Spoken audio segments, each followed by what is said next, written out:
Okay, time to the finish touches. You can see it's done, but it's looking kind of gray overall. So as I mentioned before, kind of what I like to do for the finishing touches is, are there any areas that need to be kind of smoothed or blended together?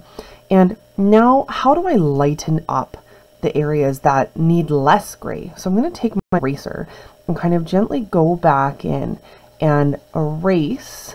And sometimes this takes a couple of tries to go back in, and you can see lighten up any areas. So for example, in here where there's really highlights on that sauce in the sandwich, and here too, you can see what a big difference just a little bit of erasing will do. And same thing with down here.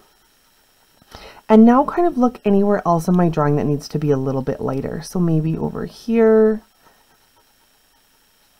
here, and I'm going to go through and do that. And even though these are still kind of gray areas, they're not pure white, they're the lightest areas in my drawing.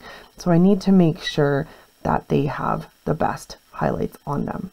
All right, and then once I've done that, the very last step is I'm going to kind of step back from this and say, okay, where needs to be darkened up as well? Because if I look at this, I can see I have some really dark areas here.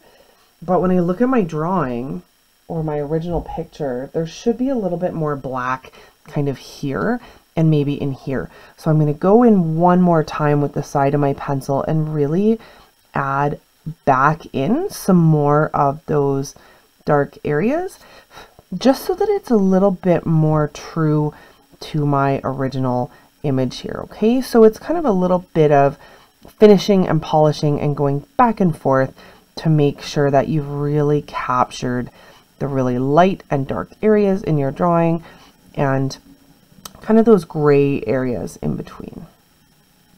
Once you're done, then take some really good photos and hand in your work, and I can't wait to see what you'll come up with, and I look forward to seeing your finished value drawings.